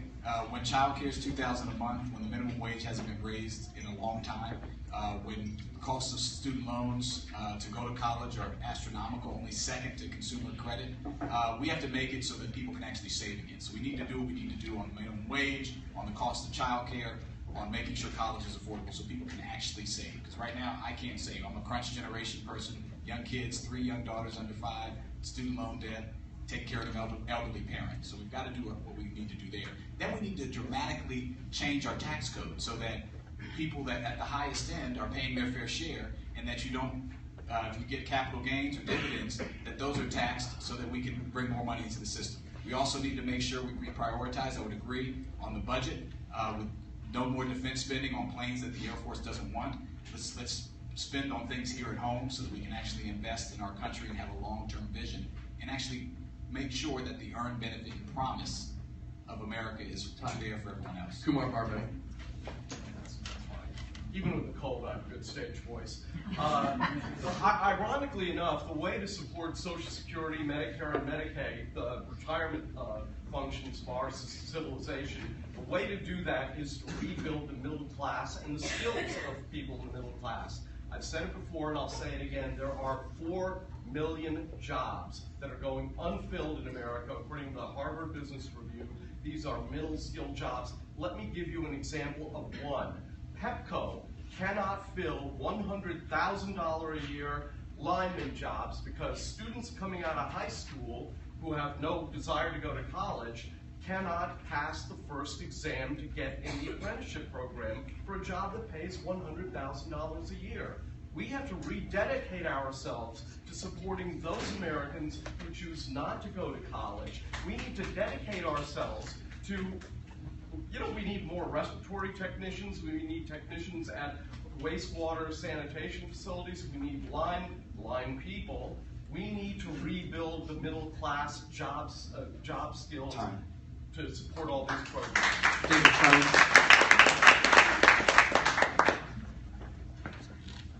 Working on Social Security and Medicare is something we do every day in business. We work with our people and our teams on how they're going to plan their retirement, how they're going to plan their health care, and how they're going to pay for it. Having a business person that can ask the right questions, understand the BS when someone throws it at you, and have the curiosity to push things hard. That's what we need. Same time, we need to definitely increase taxes on higher levels of Social Security. Right now it ends at $119. We propose a kickback in the multimillionaires, myself included. Payment stops. It needs a re-kick back in at $5 million. We should also have capital gains. Capital gains, all that tax, none of it goes to Social Security. We should divert some of those dollars, move that into Social Security, but we have to protect Social Security. Medicare, Part D, obviously we have to negotiate drug prices. It's an abomination. The lobbyists, Big Pharma, passed that bill at 3 a.m. in the morning, $80 billion a big drug price of drugs, and we don't do anything to negotiate a better price. Jamie Raskin. So the Democratic Party is the party of Social Security, Medicare, Medicaid, and Affordable Care Act. And that's one reason I'm very proud to be a Democrat and to have decades-long involvement with our party. Let's just take Social Security for a second. Great American success story. Really remarkable. We, 2/3 of the people who are on Social Security today depend on it for a majority of the income that they live on. And the right wing still wants to dismantle Social Security. There are a million kids in America who are living on Social Security with disability benefits or survivor benefits. So this is a remarkable American success story. We've got to defend it against every scheme to privatize it and to farm out everybody's accounts to Wall Street. We need to lift the payroll cap in order to close the gap. Absolutely, but I also think we need to solve America's seemingly intractable immigration crisis. Because if we bring in 12 or 14 million new people into the system, mostly younger people paying into Social Security, that's also going to go a long way to closing the revenue gap we've got. But don't fall for the right-wing propaganda. Social Security is working, and administrative overhead is less than 1%. David Anderson. The real question about retirement, and especially Social Security, is what plan could Democrats and Republicans agree to over the next, say, 4 to 6 years? It's not something you work out in 2 years. That's the real question, not what's the best point of view from the Democratic side in a Democratic primary. So throughout this campaign, I've tried to tell the truth, okay? And the truth is, working with those Republicans, you got to offer a big compromise because they've got control of the House and they'll probably keep it for a while. I told you at the outset, the liberal part of my view is increase the Social Security monthly payments right now for the 36% of people who rely on it for 90%. Okay? To get that liberal part in there, you got to put in a conservative part. Otherwise, there's no compromise. It will do nothing. And the conservative part is push the age eligibility back by 2 years. I'm also open to, after 400,000, taxing those folks again too. Thank you. Thank you very much. It's really bad to be at the end of the same question because I agree with many of the great statements that have been said by some of my colleagues. But to me, this is personal. I am on Social Security. I'm retired. I don't have a pension, and I live on the part-time salary of a state legislator, and Social Security is essential. So this is personal. I am very focused on protecting and expanding Social Security so that it has a viability for many years to come. And I think the key question that we're not looking at is that this ratio of workers to retirees can be fixed if we fix immigration. We have a huge group of young people, young workers, who are paying into this, but would be able to pay much more consistently if we indeed revise our immigration system so that they can become full, participating workers in the open in the U.S. Thank you. This is the last question before closing. Yeah. Closing statements are close upon us, so I'm actually going to ask 2 very quick political questions. Obviously, yours is not the only race on the primary ballot. There's a Senate primary, there's a presidential primary. So I guess first, by a show of hands, is there anyone here who's not openly supporting Chris Van Hollen in the Senate race? So you're all backing him, okay. Good.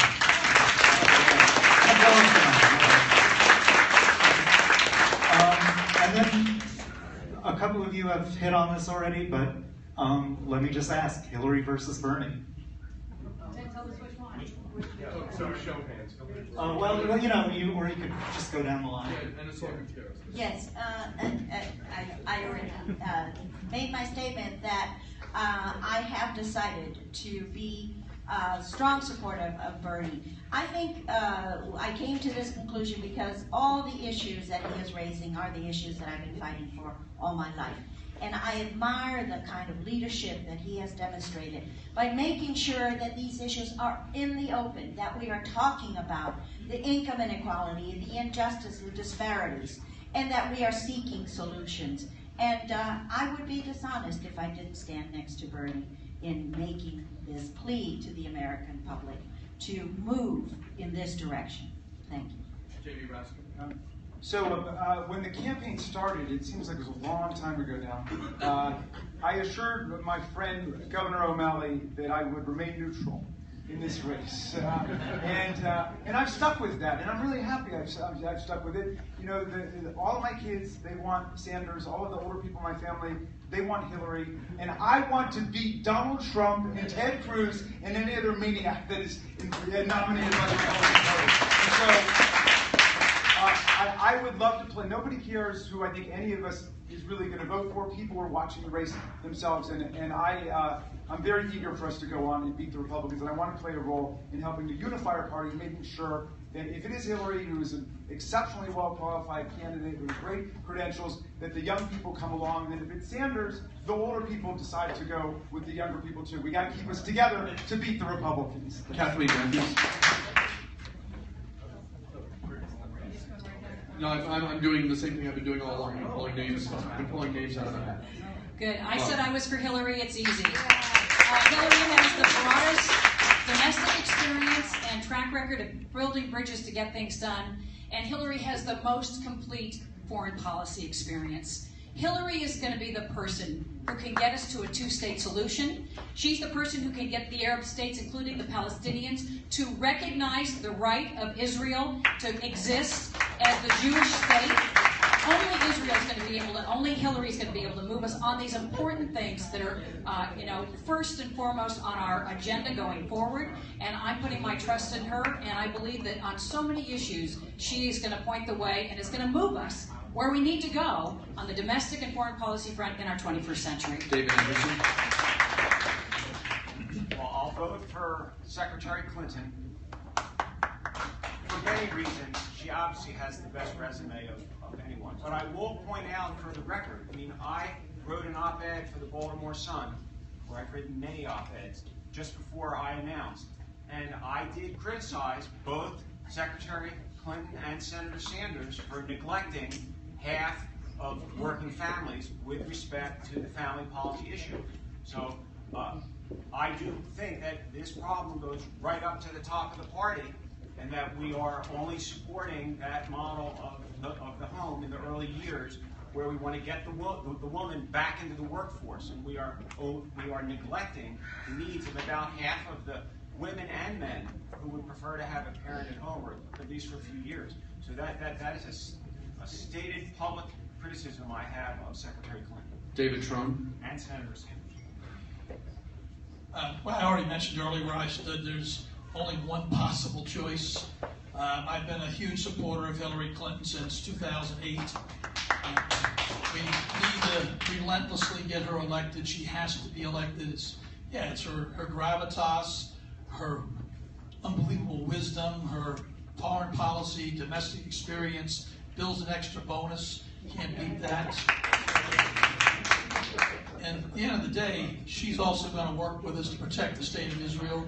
I neglected to mention earlier, I've traveled from the Gaza to the Golan, and Hillary can stand up to the Iranians, the rogue regime, and say, enough's enough. We're not going to just give away a little more, give away a little more, give away a little more, so we have a deal. And, sometimes you don't have a deal because the other side doesn't want to make a deal. And it's got to be good for both sides. But Hillary has that toughness. Will Chawando. I've had the rare privilege and honor of working with both Senator Sanders and then Senator Clinton when I served as counsel on the Senate Health, Education, Labor, and Pensions Committee, which they were both on and sat next to each other, by the way, and in between Senator Obama, who I was working for. But so I think they're both extremely qualified. I think what Senator Sanders has done to push this debate around income inequality and around where our country's heading, and just the basic promise of us being able to get by and achieve and work hard achieve based on your hard work, I think is a great for the Democratic Party. I think the young people he's brought in, I'm the only millennial up here. I'm an old millennial, 33 years old, but I still qualify, I think. And so there's a part of me that goes there. The security part of me, my dad's from Nigeria, and I understand the issues in the global world on war on terror and her work as Secretary of State, so I really value that. I can tell you my wife is full for Secretary Clinton, so if anyone, that helps anybody. We at least got one vote in my house. I am unsure on what I'm doing, but I think they'd both be great presidents and way better than the alternative. Kumar Parvez. Sure. I think I really like both of them. Hillary Clinton is fantastically qualified, and it would be wonderful to have a woman as our commander. I will say, however, I think Bernie Sanders gets it with respect to regulating Wall Street and income inequality. As an accountant, as a business person, I think that's one of the central issues of our times. I'm not taking a position for that reason, but I would be very, very happy to support either one of the two of them, because as everyone here has stated, both of them are light years ahead of their opposition. Joel Rubin. So as a Jewish Democrat, I've been enthralled and thrilled to see Bernie Sanders become the leading ever Jewish candidate for president in terms of what he's acquired. The fact is that's not the core of his message. And to me, that's exciting. I'm a big supporter of Hillary, and I'll tell you why. First and foremost, I've seen her up close. When I worked for Senator Lautenberg, our offices fought together to help victims of terrorism. When I worked at the State Department as a civil servant in the Bush administration and left in disgust, and I returned working for Secretary Kerry, I saw how well it was functioning, and that was because she was there.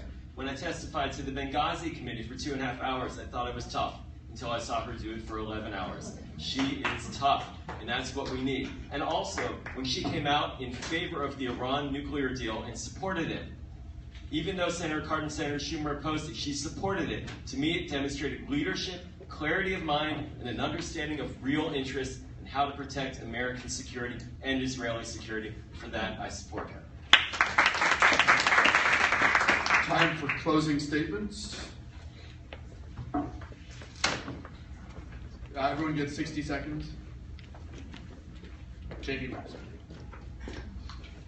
Well, because this is our last time together as a panel, I want to say something to my fellow candidates. I read a biography of Lincoln not long ago, and when he was told that his old debate sparring partner, Stephen Douglas, had died, he canceled all of his appearances and was apparently inconsolate for the rest of the day. And people couldn't understand why somebody he ran against he would have that kind of feeling and affection for. And I want to say that we have a certain kind of bond. It's an unusual bond, but we have a certain kind of relationship that's been formed. And I hope that we can end this campaign on a high note, feeling that we haven't run against each other, but we've all run together. And that when we get to April the 27th, all of us are going to be unified for a sweeping progressive Democratic victory that not only puts Hillary Clinton or Bernie Sanders in the White House and takes back the Senate, but takes back the House of Representatives that one of us is going to serve in. And we've got to make that happen. So I just want to say it's been an honor to run along with these people. It's been a special honor to have 167 events in this campaign. We got a few more coming. I'll give you my card and come and join us over the last week of the campaign. Joel Rubin.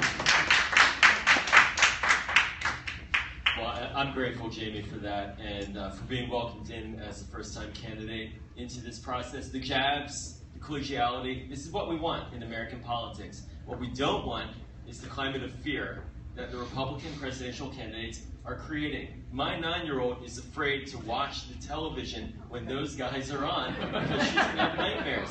That's what we're all opposed to. And we have a chance in this election to promote hope rather than fear. The member of Congress from this district will represent you and your values, will represent your goals. We'll be there to fight for you, but also to fight for all of us as a country. And I hope that as you're considering this and you're looking at the track records and the things that we stand for, you'll vote for someone who can also represent the better angels in all of us, the hope that we all are looking for, take on the good fights, fight against the hateful rhetoric, and really do bring in the best of this district, which is a wonderful place to live. Thank you. Good morning, Father. Thank you. It's been really wonderful to be here and to talk with you. During the course of my public career, I have always tried to focus on solving problems for people who had nowhere else to turn.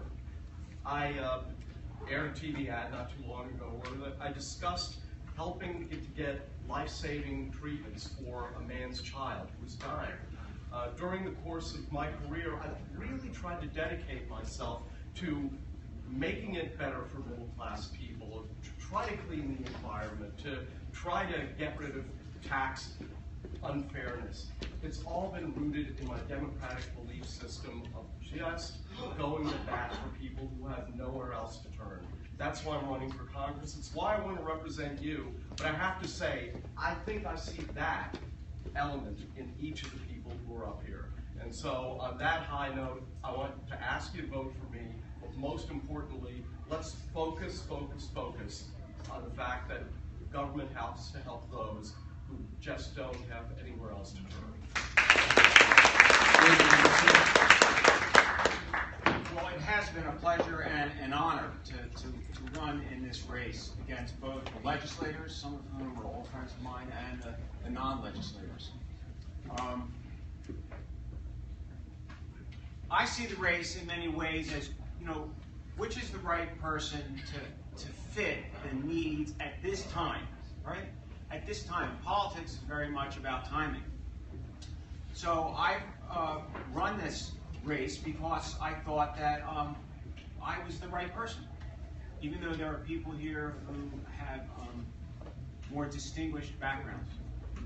But that's not the question, what your resume looks like, though my resume has a lot of things on it too. It's who fits this time.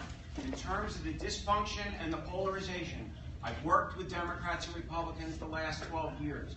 I've taught at George Washington University and Johns Hopkins University and have been struggling with issues about the American family for 30 years. And I have come up with creative policies that I think will craft bipartisan solutions to the problems. So I ask for your vote. Thank you. Will Jawando. Thank you, everyone, for coming. Thank you to all the fellow candidates. It has been a journey, that's for sure. I might write a book. There's a lot at stake in this election, and I stand here today the product of two uniquely American stories. A parent, a dad from Nigeria who came to this country fleeing violence, civil war in his country in the early 70s, and a mom, a white woman from Kansas who left Kansas because they're seeking economic opportunity, and that's how they settled here in Silver Spring. And I think now at a time when we have hate mongers on the other side, we need people that are bridge builders and that represent the best of America. But don't substitute experience for that. I have deep federal knowledge of how that process works and have worked hard at it. But I grew up low income in Silver Spring, the son of an immigrant, lost a friend to gun violence at 12. I also have deep life experience. And I think in a Democratic primary, we need something different now. The same people from the same backgrounds, from the same old processes is not what we need. The definition of that is called insanity. I'm proud to be endorsed by Congressman John Lewis. The only two people he's endorsed this cycle are Hillary Clinton and me. Think about that before you make a decision. Thank you.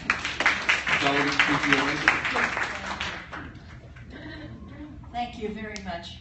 I want to thank you all for inviting us and for letting us tell you a bit about ourselves. You have an incredible decision to make on April 26th because I think my colleagues are extremely well qualified. We each bring our own perspective. It's going to be easy for me. I know who I'm going to vote for. But you all have to decide. So I hope that you will stop and think about how can we make sure that Montgomery County and our communities are represented. And I'll believe that, as Edward Stemming said, there's no substitute for knowledge. And I would add that to experience. This is not a place for on-the-job training. I think you really need to look to see who knows Montgomery County, knows your interests, our values, and is going to be representing those. I've been serving you, representing you, taking a real interest in the lives of everybody. Our county has changed. Our demographics are different. We need someone who's going to be inclusive and tolerant and representing everybody in our district. Thank you very much. David Cronin. Thanks again for coming. I mean, you guys being here and voting, that's the whole key to moving America forward. Yes, we're all progressive Democrats, and that's really important. And what's really important, though, is being open to change, being open to new ideas, and how we can together help those that need the most help, those that are the most vulnerable. Those are the folks in our society that we have an obligation, whether it's working with the National Institute of Health on medical things, whether it's working against the NRA, where 60% of the deaths are suicides all across America, whether it's working on the criminal justice program, where people of color, people of less means than us are absolutely treated poorly beyond belief. There's immigration, another important issue. Make our country inclusive. That makes us greater. But we need to all step up and vote. But if we don't think there's time for change, that's what we need. We're the change agent, we're the outsider, and we need things done differently. Thank you, Matthew. So I have to say this is almost bittersweet because after 11 months on the campaign trail, this is about our 25th candidate forum. And I have to salute all my fellow candidates because it's not easy to throw yourself into the arena and do this. But you know, you get inspiration from people like you, being on the campaign trail, meeting voters, looking out at a room like this and seeing all your engaged faces, how you really care about making our democracy better. You may be frustrated with the gridlock, but ultimately you know this system can work. And you are making smart decisions about who you want to represent. I also want to thank you and the Jewish community because it is the Jewish tradition and history that really points the way that how we take care of the vulnerable, that how all people are created equal. And that's why we need fair wages, immigration reform. We need to look at healthcare. We need to look at senior security, retirement security. We need to build better transportation and mass transit. That's what's going to make our country great. It's also why I visited Israel 3 times in the past 10 years. I love Israel. I love going there. I was there at New Year's, hiking in the Negev desert, and just know that I will be your pro-Israel advocate from day one if you elect me to the United States Congress.